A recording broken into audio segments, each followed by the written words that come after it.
This one was critically damaging to Drake.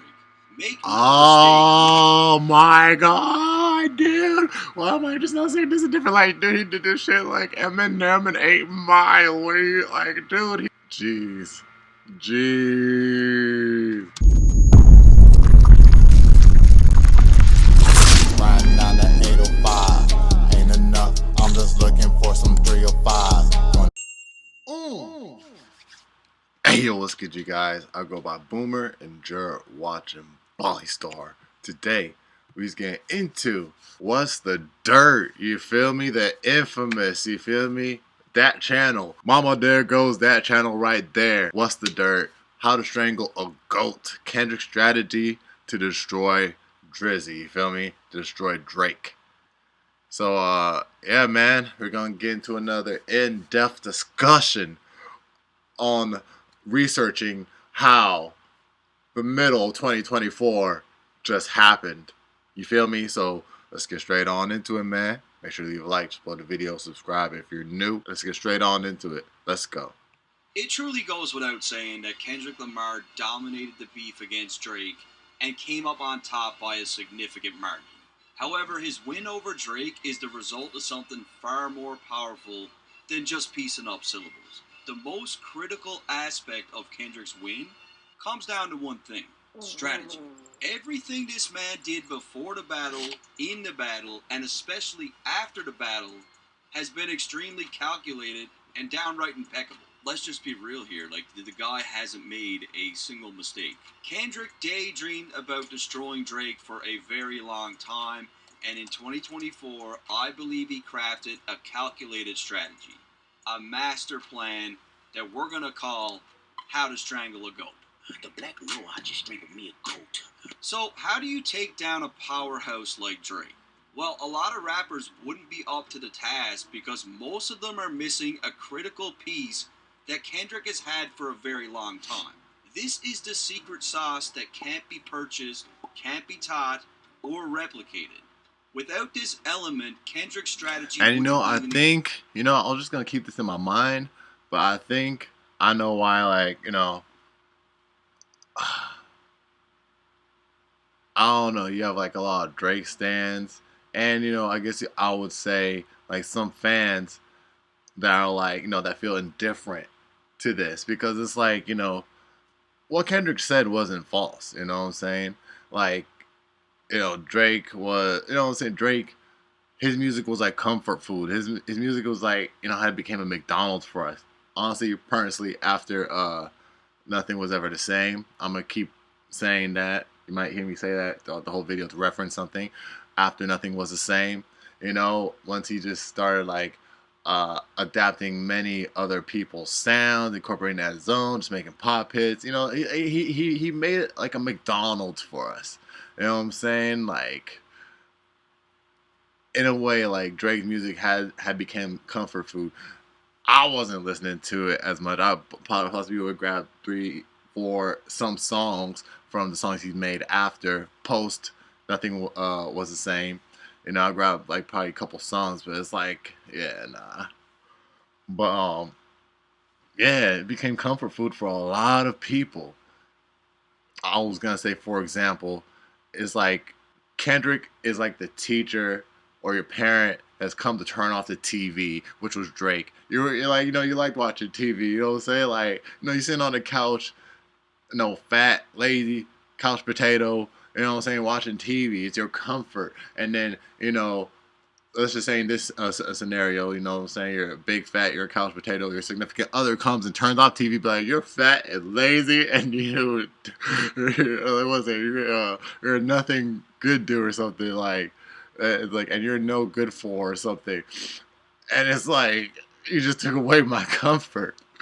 You feel me? Like, yeah, Kendrick has become like that person that's come turn off the TV that we're all comfortable watching that show right there. You feel me?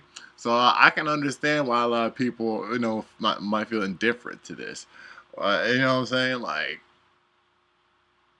honestly, to me personally, aside from a few to a couple Kendrick songs I do bump, I'd say now I don't want to say he's starting to do the same thing, but he, you know what I'm saying, he's making it more like a Chick-fil-A. You know what I'm saying? Making it more like, oh, okay, no, I'm not going to go as bad as Chipotle now. But you know what I'm saying? Like, I would say he made it like that kind of comforting, you know what I'm saying? To as far as for it to be a Chick-fil-A.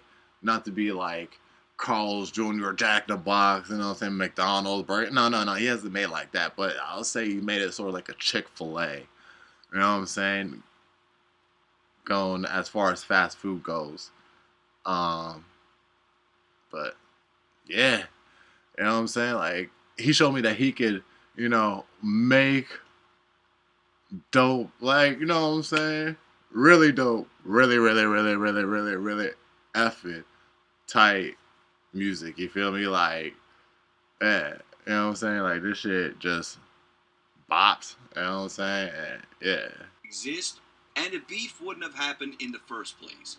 The precursor that fueled everything is the fact that Kendrick Lamar has an undeniable hatred towards Drake.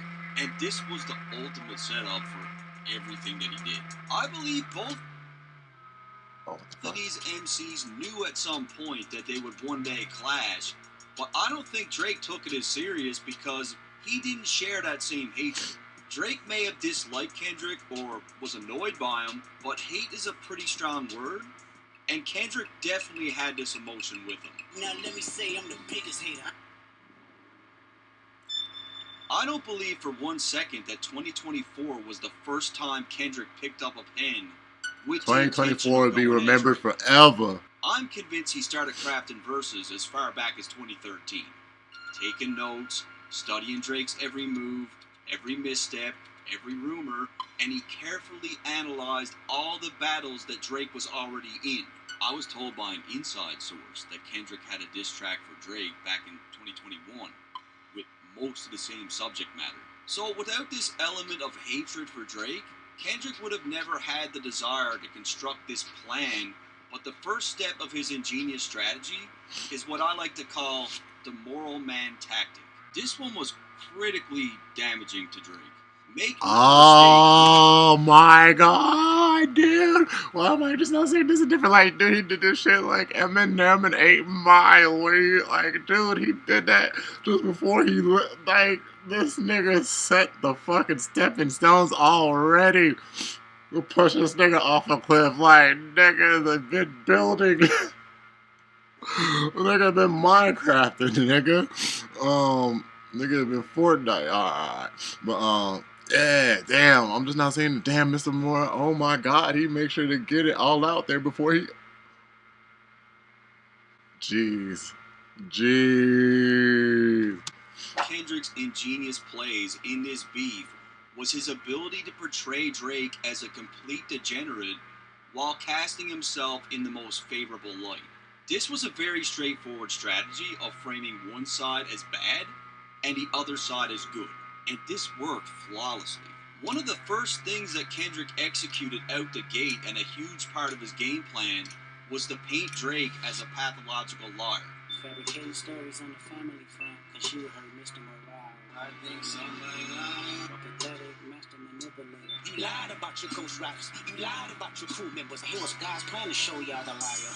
And this was a really smart move because when Drake finally did levy allegations against Kendrick, people immediately wrote it off as Drake doing exactly what Kendrick said he was going to do. Continuously planting into the brains of the people that all they should be expecting from Drake is a whole bunch of bullshit was done with an extreme degree of intent. Don't listen to anything that guy says. It's all going to be a bunch of bullshit.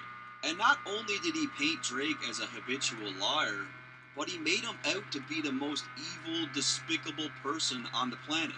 Drake hates black women.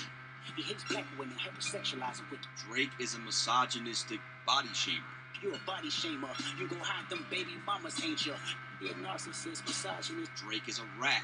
Yeah, I know some shit about niggas that make wanna live like a saint. Drake is a horrible father. Waking them up, no, nothing about that. They tell them to pray, no, nothing about that. And the deadbeat that should never say more life. That child should never be compromised. We keeping his child around him. Drake is a terrible friend. No rain garden, he was in jail. That's conniving. Drake's own team even hates him. Everyone inside your team is whispering that you deserve it. Drake is a bully. Fake bully, I hate bullies. You must be a terrible person. Drake is a coward. Understand, no throwing rocks and hiding hands, that's law. Drake is a gambling addicted psychopath. I'm blaming you for all his gambling addictions, psychopath intuition. Drake is completely sadistic. The guy belongs in a padded room. Your son's a sick man with sick thoughts. I think niggas like him should die. Drake is a p***ball. Hey Drake, I hear you like I'm young. And he's also a sex trafficker. Him and Weinstein should get fucked up in a cell for the rest of their life. Or better yet, selling your niece to the weirdo. Again, the framework is good versus evil. If you're supporting Drake, you're pretty much co-signing all this other shit that I just told you about. Kendrick started planting these seeds very early on in the beef. The logic was to make Drake look like such a bad person that there's no way anything he would have to say would have any sort of truth to it. Then the allegations just kept getting worse and worse with every record, and because Kendrick set this thing up the way that he did, by the end of the beef, people were actually convinced that Drake was this person. And a lot of these things about Drake aren't even true, but that didn't matter. This is a beef. He's not supposed to paint Drake in a positive light. In contrast, Kendrick painted himself as the complete opposite and gave the impression that he was nothing like Drake, that he could actually be trusted, and that he was a man of integrity and morals. He made it clear that he loves the children and that he's here for the children. Put my children to sleep with a prayer, then close my eyes. Definition of peace. Cause our children is the future, but he lives inside confusion. Teaching them morals, integrity, discipline. Listen, man, you don't know nothing about that. He even said that he made his last album specifically for the children. That's the reason I made Mr. Morale, so our babies like you can cope. He talks about how he understands women and what they go through, and he empathizes with them, and he's here to protect them. Especially with all the girls that's hurt inside this climate. He should die so all of these women can live with a purpose. You're a woman, so you know how it feels to be in alignment. Nigga better not speak on Serena. He makes clear distinctions between Drake's character and his character. I make music that electrifying. You make music that pacifying. See, like that saying right there. I make music that I make music that electrifying. You make music that pacifying. You know what I'm saying? That, you know, gets them comfortable, comfort food, watching TV, pacifies. You know what I'm saying? When I watch TV, you know what I'm saying? I get really comfortable. I like TV. It's comforting. You know what I'm saying? But I ain't gonna lie. It does, like, you know, because pacify sounds crazy. You feel me? But, you know, I can't deny that, like, TV does that. And, like, you know, I need to get up, get out there and get it. You know what I'm saying? So, yeah. We be electrified, you know what I'm saying? We need to be electrified. We live off being electrified. But it doesn't mean, you know, we can't have a little comfort here and there. You feel me? I'm allergic to the lame shit. Only you like being famous. Why would I come around trying to get dirt on But getting stuck on comfort, yeah, that's a problem. Think of my life is rap. This whole shit, I got something on the rave. Do I really seem like the guy that's going to be digging up dirt on people? Like, that's a Drake thing. I got kids to raise. I'm sorry that I live a boring life. I love peace. Kendrick is all about the butterflies and the lullabies. The pimp a butterfly. He sheds a tear every time a baby cries. I don't have a hating bone in my body. I don't have a hating bone in my body. I'm just here to protect everyone from all these perverts over here. I'm looking to shoot through any pervert that lives. Keep the family safe. So when we really zoom out, this is the narrative that was painted that worked insanely well in the beef. Drake is someone that hates black women. I love all women. Drake is a deadbeat dad. I tuck my kids in with the prayer every night. Drake is a sadistic psychopath. I live a boring life that's all about love and peace. Drake is a habitual liar. I'm here to tell you guys the truth. Drake is a sick PDF file. I'm here to protect the children and women. And regardless of what's true and what's not true, didn't matter. Like, people ate all this shit up. Kendrick was incredibly smart with this approach because he already had somewhat of a sweetheart reputation, and Drake's very public life was anything but that. Kendrick knew exactly what he needed to do and say to craft a narrative of good versus evil, and it worked flawlessly. Kendrick Lamar came in on 10, right? Like, he was very, very meticulous. Alright, so the second thing that Kendrick did in his strategy of strangling a goat was that he put on a masterclass on how to validate the public. And he did this one extremely well. Outside of the fact that Kendrick brought forth every rumor and conspiracy theory in existence about Drake, but he also knew exactly what to say to the audience to validate their pre-existing beliefs. If somebody's lying, not to see the vibes on act, even he looking compromised. Alright, so people are calling act He looking compromised. like that's the buzzword right now. I'm gonna put that in the music. Playing dirty with propaganda, he blow up on you. You're playing nerdy with Zach Beer and Twitter bots. Again, these were all things mentioned by people before, but Kendrick understands what it is to validate the audience and their opinions, and that when he does this, they absolutely love it. Once upon a time, all of us was in chains. Homie still double down, calling us some slaves. People hated that line about slavery from Drake, and he knows that. He's been paying attention, so he puts it in the music. Another thing that Kendrick did extremely well was he painted the situation as if he was up against the industry in the battle and was here to expose information. But the industry's cooked as I pick the carcass apart. Industry can hate me, fuck them all in their mama. Whoever that's fucking with them, fuck you niggas and fuck the industry too. I've been in this industry 12 years. I'ma tell y'all one little secret. There's some weird shit going on and some of these artists be here to police it. In reality, Kendrick is the industry, and he's not exposing anything that hasn't been discussed for decades now, but it's all about putting numbers on the board. Like, he knows these things are gonna hit. Kendrick is insanely tapped into what's being said online. He understands how much people are drawn to these ideas, so he's given the people exactly what they want to hear. And like I said, he takes this a whole step further because he positions it like he's the one that's up against the industry. Him and Weinstein should get fucked up in the cell for the rest of their life. The Weinstein and Drake comparisons were actively going on within Kendrick's community long before this track dropped, but Kendrick understands the power of validating the public's beliefs. It gives people a chance to say, oh shit, like I've been saying that for years, and now Kendrick's saying it. I was right.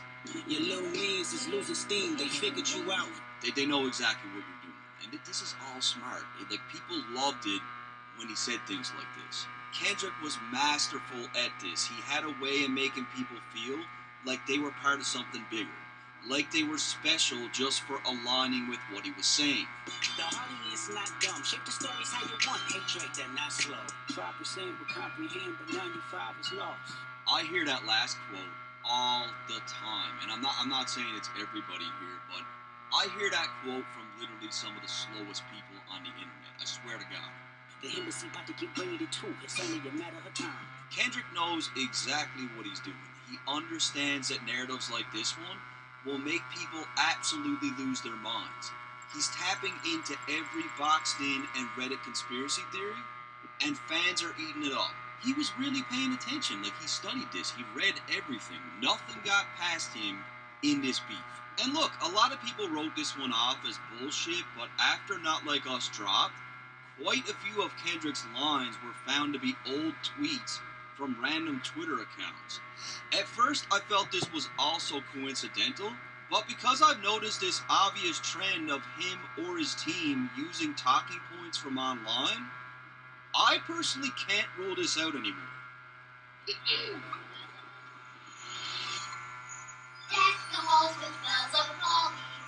Grid Tech gets even better. And I'm not going to say it's 100% chance that he did this, but I'm also not going to say it's 0% either, because it's obvious he was getting talking points from the general public and the internet. Validating the public was an extremely powerful tactic in his victory against Drake, but number 3 is equally as important, as Kendrick studied what works. It was written like Nas, but it came from Quentin. A huge part of Kendrick's game plan went into studying the results of Drake's previous beefs. What are the things that worked? What are the things that didn't work? And it's pretty obvious that Kendrick honed in on the methods used by Pusha T as he was successful at taking down Drake. On the story of Adidon, Pusha had a whole bunch of shots towards Kendrick's mom, his dad, like the family. He had lots of angles about that. Marriage is something that Sandy never had, Drake. Dennis Graham, stay off the gram, bitch, I'm on one. Meet the Grams is essentially an extension of what Pusha did with Drake. It was like the story of Adidon on steroids, as Kendrick would take it a step further by writing personal letters to each family member. Dear Adonis, dear Sandra, dear Dennis. Between these two records, there is a lot of similarities. Deadbeat motherfucker playing border patrol. And a fucking deadbeat that should never say more life. Your father walked away at 5, hell of a dad thing. His father probably didn't claim him neither. Kendrick would also... Why did that just sound like it went together? Oh my god. Hold on, my bad, that was funny. His father probably didn't No, one more time. Your father walked away at 5, hell of a dad thing. His father probably didn't claim him Neither. also used various... It's like they just had a conversation right there, bro. Shit, his father probably didn't even claim it either. similar angles in the battle, like questioning Drake's blackness. Confused, always felt you weren't black enough. Afraid to grow it cause your fro wouldn't nap enough. How many more black features till you finally feel that you're black enough? And Kendrick would also use the angle of pitting Drake's team against Let him. me hear your pistol one more time. Drake's blackness. Confused, That was always funny. felt you weren't black enough. Afraid to grow it cause your fro wouldn't nap enough. How many more black features till you finally feel that you're black enough? And Kendrick would also use the angle of pitting Drake's team against him by planting seeds of doubt within his camp.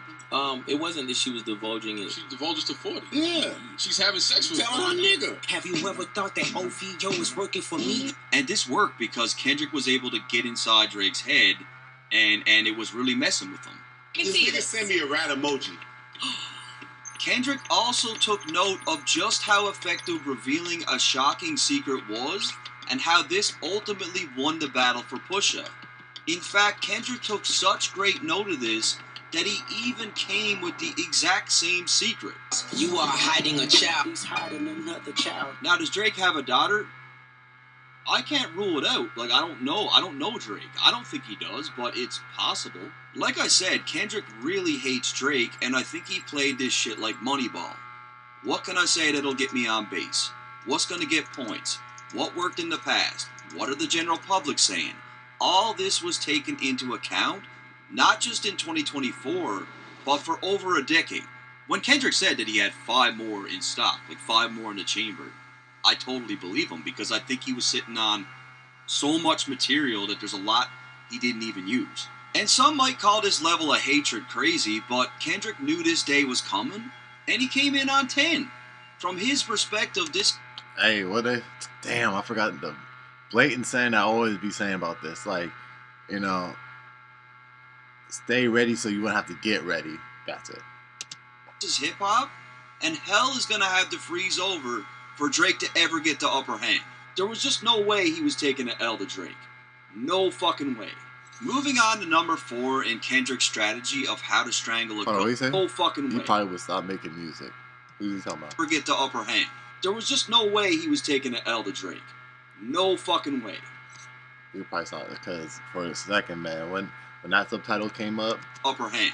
There was just no way he was... when this subtitle came up, like I honestly thought to like J. Cole saying like, you know, he's gonna put up his last Dreamville Fest. I'm like, or like I think like overall he's gonna stop making music. I think it was probably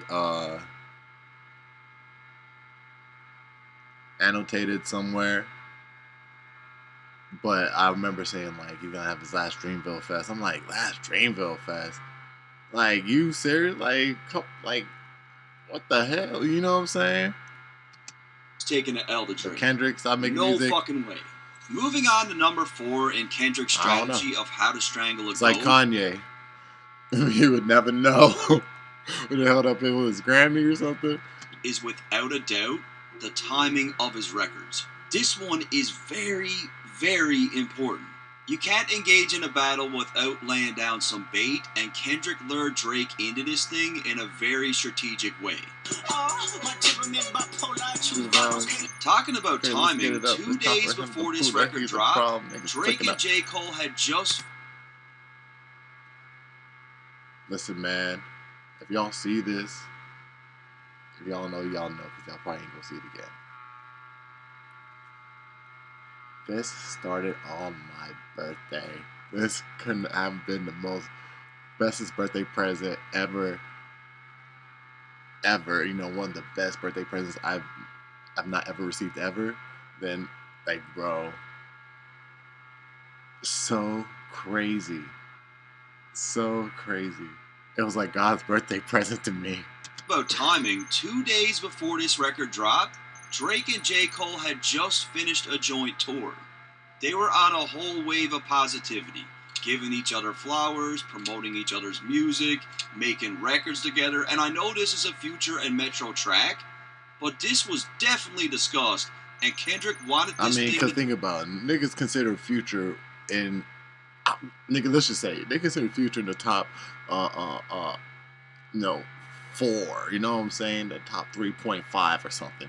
Like the big 3 has always been Drake, J. Cole, Drake, and Kendrick. But niggas always put Future in there, you know what I'm saying, to make him the 4. You know what I'm saying? I heard this many times, so I never considered it. I would never ever consider that. But, you know, hearing upon that, I'm like, damn. In a way, I guess it kind of, you know, I mean, okay, F it. You know what I'm saying? I'm the type to say F it. Yeah, I guess he could be up there. You know what I'm saying? So the fact that it was always Drake and J. Cole just before all this, Kendrick to hop with Future, it was like 2v2. You feel me? So I was like, what the collab I wanted most, to be honest. You feel me? I'm like, I'll take Kendrick and Future. I listen to mostly Kendrick and Future every day over Drake and J. Cole, bro. Yeah. Hell yeah. You know what I'm saying? Quick thinking. You even have to think about it. I'm like, hell yeah. Future? Are you kidding me? Kendrick? Nigga. You feel me? Yeah. But, yeah. Like I said, this was God's birthday gift to me, man. Thank you, Jesus. Thank you, Lord, for you to give me this present on my birthday. Drop at this time. I'm like, pretty much... nigga, I went crazy. Thank you. Okay, yeah, I see your little bromance you guys got going on. That's cool. That's cute. I'll wait for that to be over. But I'm about to shake this thing up. But this is hip-hop, and them niggas should know what time it is. To say Kendrick drew inspiration from his own Control verse would be an understatement. We kept all that know same the energy impact that this Control verse had. Keep that same energy, bro. English, This is not the epitome of keep that same energy, nigga. A decade. Can you do it for a decade, nigga? Keep that same... I mean, I'm pretty sure that hella niggas that kept that same energy with a lot of things for more than over a decade, you feel me? So, yeah. Yeah, but publicly,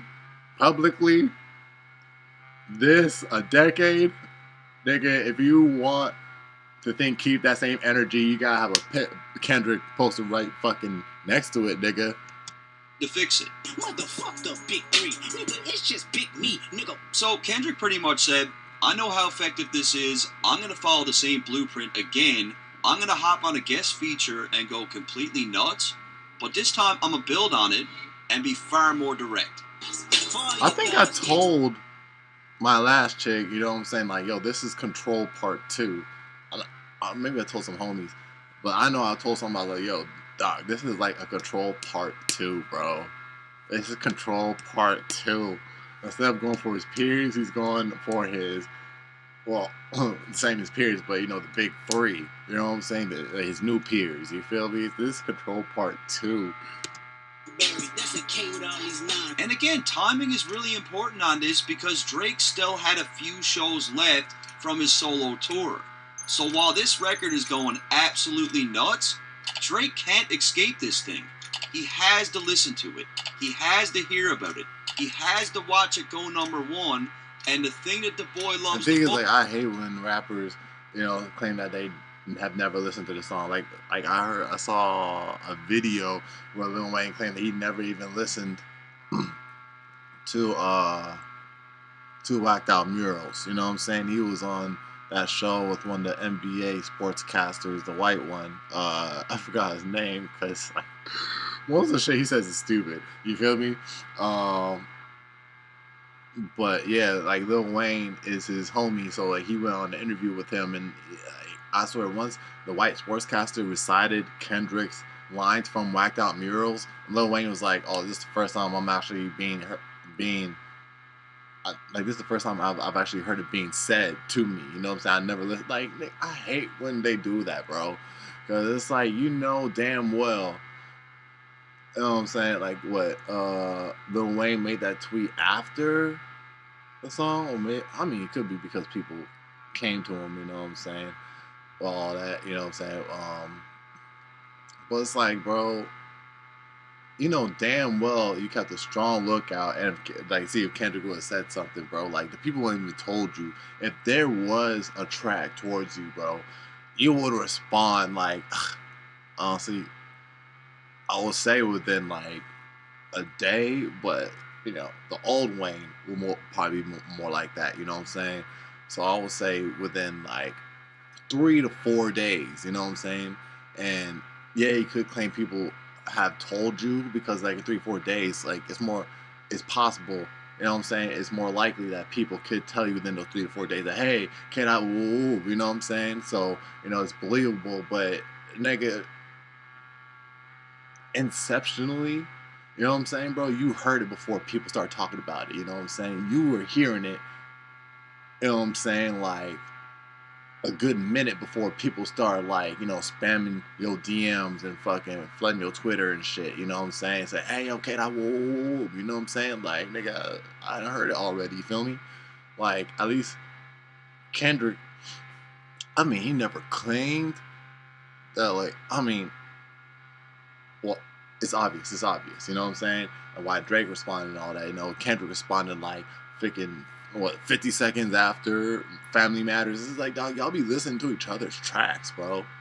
Y'all be listening, man, but y'all do not want to admit that. You feel me? I mean, it is a move to belittle them as well, so. Post is going #1. I got my fucking head up high, my back straight. I'm 10 fucking toes down, and I know that no matter what, it's like, just be real with it. Ever fuck with me in my life. However, the essence of timing his drop strategically only continues throughout this beef. Drake would drop push-ups and Taylor Made, and it's here where Kendrick goes quiet. No post on social media, no public statements, nothing. And this was also a deliberate strategy, as he gave Drake a false sense of security in the beef. Drake really thought he had this thing in the bag. He really thought Kendrick was stumped and didn't even think he was going to respond. I know you in that NY apartment, you struggling right now. I know it. But boy, was he wrong. While Drake trolled Kendrick I remember that exact moment people were egging Kendrick to come on too, bro. They were egging him. They're, where you at? Why go quiet? I'm like, hey, I ain't gonna lie, you even got me. You even got to me a little bit. You feel me? I ain't gonna lie. Because like, deep down, I always knew that Kendrick was preparing. I already knew that, like, he went to calm before the storm, but I was starting to worry now. You know what I'm saying? As the weeks were passing, I was like, damn, it's getting a little bit too calm. You know what I'm saying? You know what I'm saying? The opposite side, I should have known that, like, damn, if it's getting too calm, that means it's gonna be a big ass typhoon. It's gonna be a cyclone. You feel me? Like, it's gonna be, like, you know what I'm saying? A hurricane that could wipe out half the northern hemisphere. You feel me? I should have known that, but it's like, no. I was leaning towards more one side of, like, you know, it's getting too calm. Like, Kato, where are you? You feel me? I was like, yo, son, where are you? These niggas talking greasy out here, dog. Social media, Kendrick was looking at this thing like an actual war. A good Crody's chess player going might crazy. predict their opponent's next move, but a great player predicts the next couple of moves. It was during this period of being quiet where I believe Kendrick was simply tweaking his strategy. What am I going to use against Drake? What am I going to hold back? What style of record will I drop here? What style of record will I end off with? I believe Kendrick recorded a bunch of different diss records, and they will be used or not used based on what Drake's next move was. Oh, Okay, so Drake, it's like, you know, if y'all ever play those games where you, like, you know, you go through like different stories to pay, depending on what you do in that level of the video game or something. It's like, if you do this, if Drake does this, then Kendrick has something prepared for that. If Drake goes this route, Kendrick has something prepared for that. And like, what's it called? A multi-web? Like a spider web? It's like a multi-web? Fuck. Drake does this, I got this for him. But if he goes over here with it, I'm gonna give him this one. I think he had a bunch of. I think he was really prepared. And if we're gonna talk about timing, Kendrick's next drop might just be the greatest play in the history of hip hop beef, as Drake chose to go with a fairly melodic, upbeat record. Hands on your knees, shake that ass for Drake. So Kendrick was like, okay. Okay, so Drake Drake went is the melodic this route, something like back to back. That's what Kendrick Perfect. did Just with what his I records. expected. He's like, I got Drake just went the this record route to completely suck the life out of this thing. Your son got some habits, I hope you don't undermine them. 56 minutes after Family Matters, Kendrick dropped Meet the 56 Grams, minutes, and not even a holy full shit, hour. What a difference in tone. What a difference stylistically. It was the perfect record to drop after a track like Family Matters. Like, perfect. This is when Meet I got the scared Grams of was Kendrick, not bro. something to dance to. This whole thing happening was when I got scared of Kendrick, nigga. I'm like, I'm not going against this nigga on 50. Not even a full hour to let it breathe, fam. Like, most people still haven't even heard Family Matters. Dude, this was dark, scathing, very personal. If you turn this shit on, you would probably only scare the women away. But again, the most important part of this is 100%. So I want to get out the room real quick. Let's just live in a world where Family Matters had a chance to breathe a little bit. Let's say Kendrick didn't respond until a couple days later. Well, first off, the allegations levied by Drake would have had way more room to circulate, and fans would have set an expectation for Kendrick to at least address the shit that Drake said. But what Meet the Grams did was it stepped on it so bad that it's like nothing we've ever seen. Secondly, Family Matters isn't the type of record you want hanging around for a couple days on its own. The track was pretty catchy, and the last thing you want is this thing shifting into back-to-back territory. It could have went there. It definitely could have went there if Kendrick delayed the drop on Meet the Grams. Like, the dynamic where this beef went could have drastically changed. And there's also the fact that Kendrick already knew exactly what Drake was going to come with, because Drake revealed his angles on Push-Ups and on Tailor Made, which was a huge mistake by Drake, revealing his hand. It's like he thought, okay, I got these allegations against Kendrick, this will be enough to really fuck him up in this beef. But what Kendrick did was he crafted a strategy, knowing what he was going to say, that totally took the power away from all of it. Genius. However, once the shock factor went away, people started picking apart the verse about the daughter. A lot of people were claiming that sonically, Meet the Grams had zero replay value. And that's something I agree with, is I just don't see who's listening to this. Yeah, no, I mean, of course. Like, that's not the point of the record, is to have replay value. You know what I'm saying? That's why he dropped it within the hour, because it's like, it's just perfect. It's just perfect. But no, it's not meant to be of replay value, because I agree, it doesn't really have replay value. I only heard it once, and only when I watch other YouTube videos about it. That'd be the only time I'd be hearing it. So, you know, that's not a cap. No, it ain't got no replay value, but that's the point. You think you would drop something that didn't have replay value like 2 days after or a day after or something? That's why he did what he did. What's coming next? Day-to-day basis. But most diss records aren't hits. Like, battling is not about dancing. It's about who can diss. Dog, I only heard Ether once. Maybe twice. Maybe 3 times. But it's not on my playlist. Respect the The Takeover. other person more. And Meet the Grams, in this case, checked all the boxes. But the game of chess was far from over.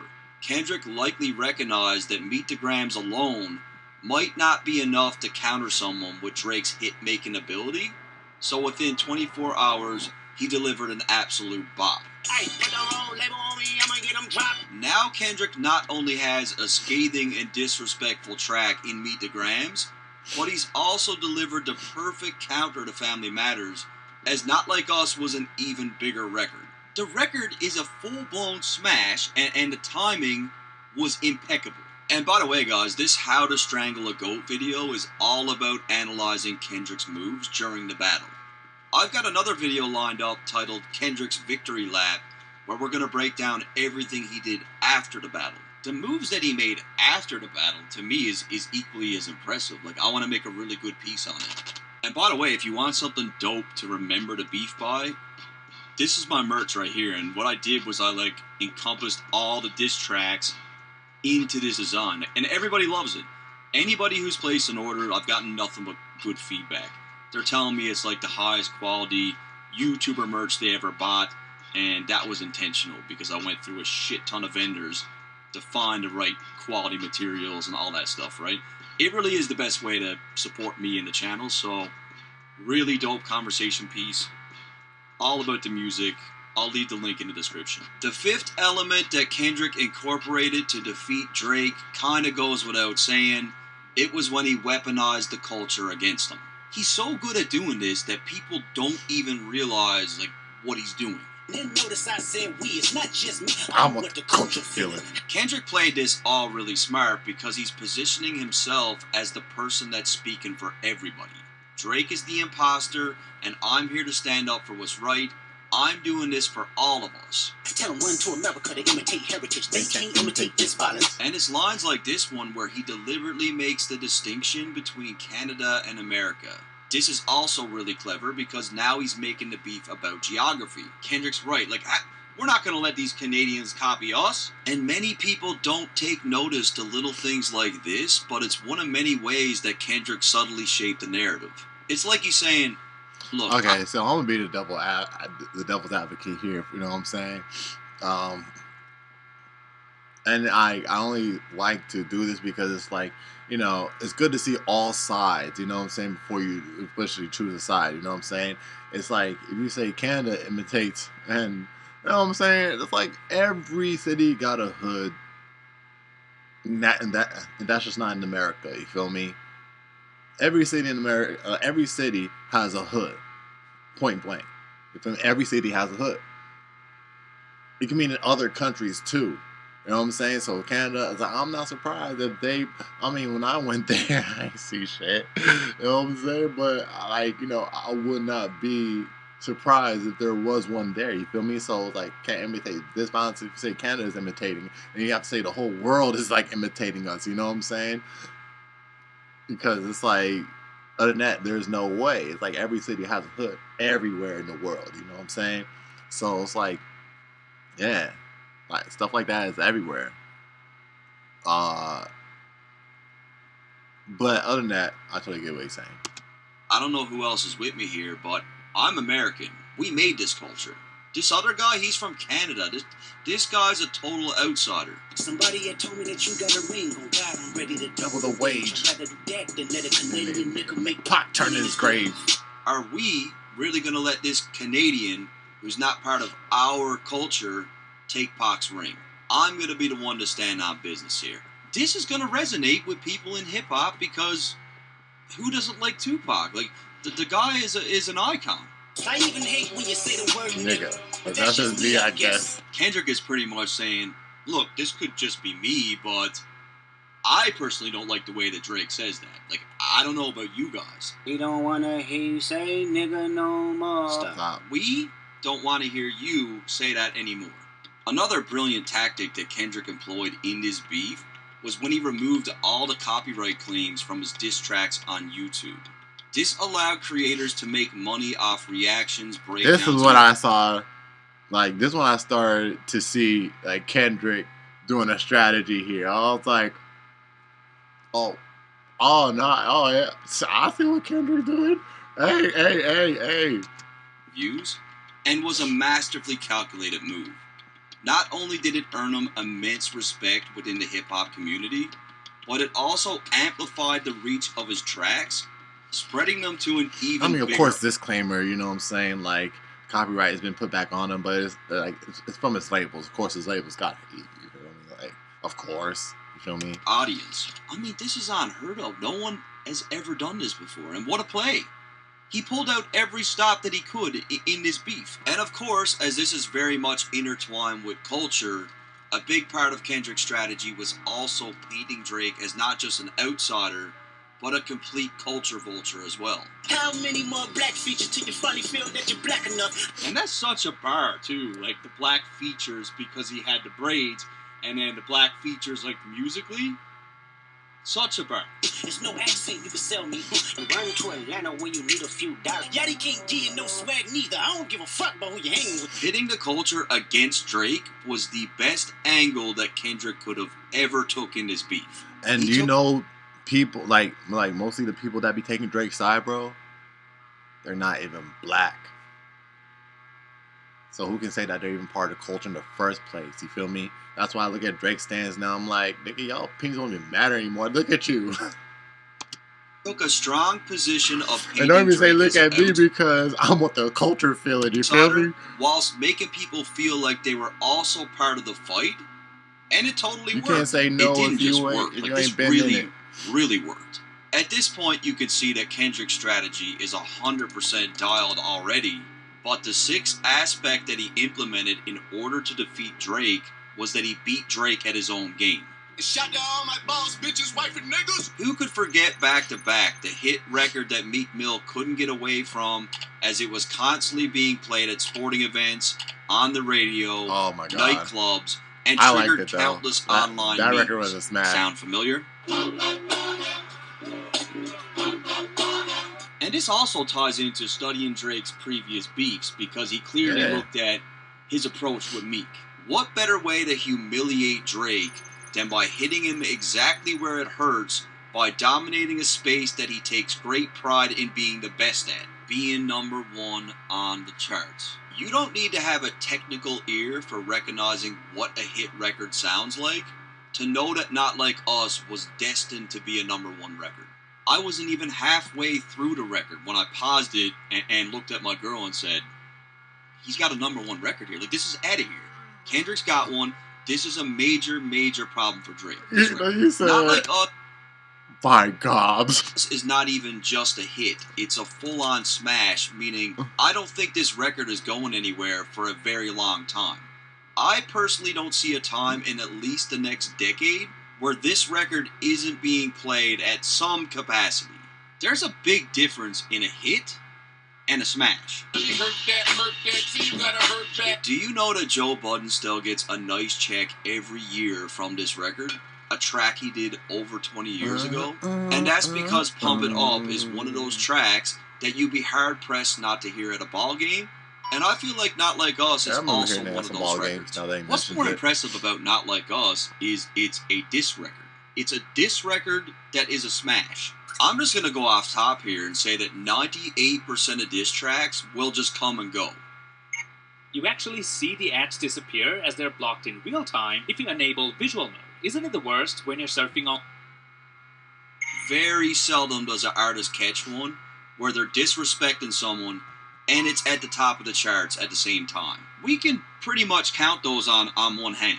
So when it comes to beating Drake at his own game, Kendrick literally secured the biggest diss record of all time. I didn't say it was the best diss record, but it's definitely the biggest. It's definitely the most successful. And if you don't like the record, your life is going to suck, because I don't think it's going anywhere. Like, you're going to have to listen to this for quite some time. I really believe that. And one thing that we could say about Drake is he's really good with quotables in his music, and this is something else that Kendrick outperformed him in, as he had far more standout lines than Drake. I'm talking about a part where the DJ kills the music, and then everyone's singing that part back. What is it, the brakes? Motherfuck the big three. Nigga, it's just big me. Certified lover boy, certified pedophile. Freaky ass nigga, hit a 69 God. It really is an art to be really... Fuck the big three. Nigga, it's just big me. Certified lover boy, certified pedophile. Freaky ass nigga, hit a 69 God. It really is an art to be really good at doing these types of things, but notice that Kendrick, he uses like specific things that he wants to make sure these are the things that ring off. These are the things that I want people to remember, and all that's done with intent. Next, I want to get into some noteworthy items that Kendrick used that I can't really group into a category, but they're all equally as important. These are all still huge factors in the beef and how he won. First off, the public's perception of Drake, even before this beef started, wasn't really at its best. People were shitting all over his last album, and then he had beefs with a bunch of other artists. The optics of all the issues that Drake had with other people over the years had completely compounded, and it was one of those things where people would say, is it really all these other people that's the problem, or could it be Drake? And all this did was really help Kendrick's moral man strategy, where it's like, okay, I'm a really good guy, but like, everyone's hating on this guy. Could it really be me? It really helped. Next, the two artists lead completely different lifestyles. Kendrick has maintained a very private life, while Drake has been highly public. Drake's history includes a bunch of beefs and scandals where Kendrick had plenty of material to draw from, while Drake didn't really have much data at all. Kendrick's a tough person to go up against in a beef because there's not much there, aside from his art, his music, and maybe a few things you might have heard about him. Another brilliant aspect of Kendrick's approach is his use of subliminal Easter eggs. That weird noise at the beginning of 616, which drove me crazy. The KTW thing also drove me nuts. KTW. That looping sample that he used that sounded like it said Boy Wonder. He truly incorporated a wealth of these Easter eggs throughout the whole beef. I don't know why I just now heard that, bro. But no wonder why Boy Wonder says that, like, you know, West Coast, you know what I'm saying? West Coast music all sound like, you know what I'm saying? Like, what he said that made DJ Mustard look at him sideways. You feel me? I was like, oh, okay, now I see why he said that. Oh, man, I have such a crazy story about that, too. But, hey, man, I think that one's going to stay locked in the vault. Like it said Boy Wonder. He truly incorporated a wealth of these Easter eggs throughout the whole beef. I can double down on that line, but spade is time. I be at New Hawk King getting fried rice with the dip sauce and the brownie. Find the jewels like Cash Dog. I just need you to think one of them is actually next to you. And all this did was add a layer of mystique to Kendrick's music, and it kept fans talking. Some of the things that he mentioned in this beef are things that people are still trying to dissect today. It had people going nuts, including me. Like, what in the fuck is he talking about? This guy's on some, like, jigsaw, cryptic, crazy shit. Like, Kendrick's demented. Kendrick is, like, a madman. Like, that all helps, and Drake barely had any of these. Another really intelligent choice made by Kendrick was that he opted out of entertaining any of the allegations that Drake had against him. Kendrick decided not to even bother with addressing any of Drake's claims because he already saw the power in his strategy in painting Drake as a liar, and he knew damn well that dropping Meet the Grams 56 minutes after Family Matters would completely void Drake's claims anyways. The man set the whole thing up so he didn't even need to respond. In fact, what he did was Kendrick placed the ball right into Drake's court, making it so that Drake had to address Kendrick's allegations. Why do you think we got the Heart Part 6? I'm way too famous for the shit you just suggested. At the end of the day, Kendrick was waiting for this moment for a very long time, and it shows. He crafted an impeccable strategy that included 1. The moral man tactic, making this a battle of good versus evil. 2. He understood the power of validating the public and their overall perception. 3. He studied Drake's past battles and had a clear understanding of what worked. 4. He planned out the timing of his records so that nobody on earth could have predicted it. 5. He weaponized the culture against Drake, painting him as a vulture in the process. 6. He beat Drake at his own game with a smash hit. And 7. He had a bunch of other noteworthy things that he utilized as well. So when it comes to how Kendrick strangled a goat, this is essentially how he did it. This is what he did, 100%. This was the basis of how he defeated Drake. And I got a video coming, don't forget, Victory Lap by Kendrick. We're going to go through all the things that he did after the beef in great detail. Black Noah, I just strangled me a goat. Alright, you guys, so that was What's the Dirt? How to Strangle a Goat. Kendrick's strategy to destroy Drake, man. Y'all let me know your thoughts about down in the comment section, man. Let me know what you guys thought about it. You know what I'm saying? Right at the start when it happened, in the middle when it happened, and at the end. You feel me? I done said everything I had to say throughout the whole video. You know what I'm saying? Like, that's just what it was to me.